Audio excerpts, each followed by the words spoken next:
Avis aux amateurs de bons vins et de bons mets, c'est le retour de Vitilloire à Tours les 21 et 22 mai. Pour en parler, on accueille une spécialiste de la gastronomie. Virginie Charot, bonsoir. Bonsoir. Alors, vous êtes animatrice culinaire et nutritionniste. Ce rendez-vous, les Tourangeaux l'attendent avec impatience chaque année. Là, ça va se passer du 21 au 22 mai, toujours sur le parvis de la Gare, sur le boulevard Heurteloup. Qu'est-ce qu'on va pouvoir y trouver? Parce que ça fait 2 ans qu'on l'attend, ce Vitilloire. Alors, on va trouver les exposants locaux. Vitilloire, c'est mettre à l'honneur 800 km de vignobles du Val-de-Loire. Donc, on attend à peu près 150 exposants. Quand même. Parmi lesquels des viticulteurs, donc à peu près 130 viticulteurs, mais aussi des artisans de l'art, de la gastronomie en Touraine, des métiers de bouche. Parce qu'effectivement, il va y avoir, alors en plus des viticulteurs, alors de Vouvray, de Chinon, de Saint-Nicolas de Bourgueil, de Montlouis, il va y avoir aussi le pavillon des chefs. Exactement. Alors ça, on va pouvoir manger en même temps, c'est ça? Alors en fait, on va pouvoir découvrir la gastronomie locale avec des invités cette année, c'est-à-dire qu'on met aussi à l'honneur des chefs européens. C'est l'Italie qui est invitée cette année avec des chefs forcément bien manger. Parmesan, exactement. Et donc c'est sur ces 2 jours-là, il va y avoir 5 démonstrations culinaires le samedi, 5 démonstrations culinaires le dimanche.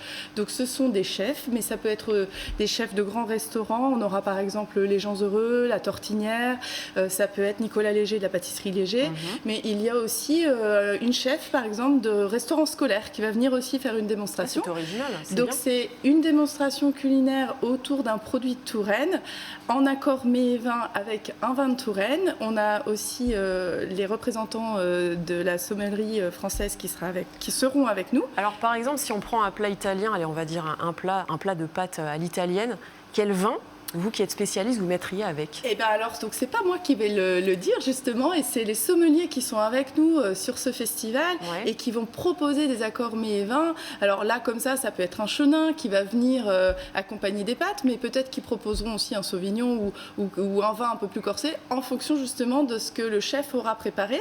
Et donc c'est une demi-heure de prestations culinaires. Pour aiguiser les papilles finalement. Avec derrière la dégustation, exactement. Il y a un grand pavillon qui est prévu pour ça et une centaines de bouchées dégustatives sont prévues toutes les heures. À la fois, c'est de l'éducation, le plaisir de voir des chefs travailler et puis le plaisir de goûter.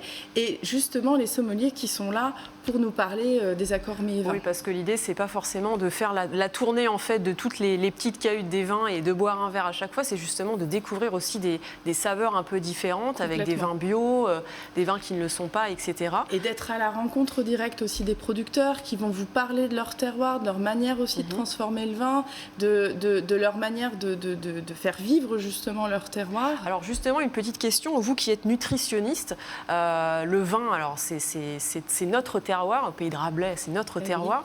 Est-ce que, alors évidemment, on le rappelle à nos téléspectateurs et téléspectatrices, il faut boire avec modération.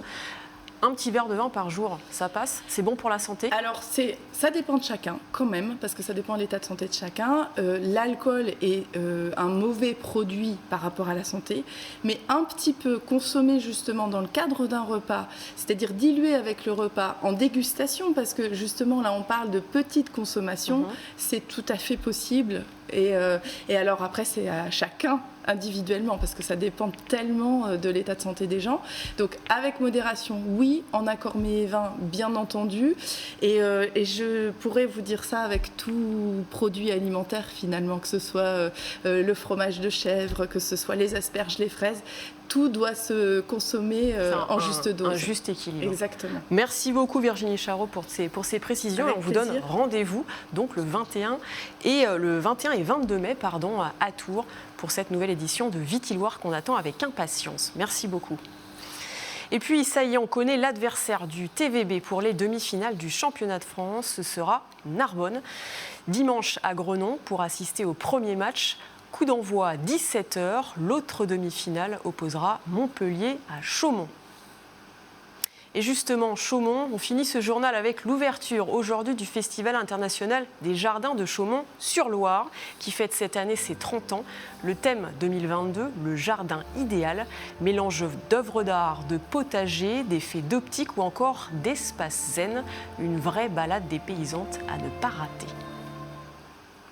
C'est la fin de ce journal. À demain pour un nouveau point sur l'info. Très belle soirée sur TV Tour Val de Loire.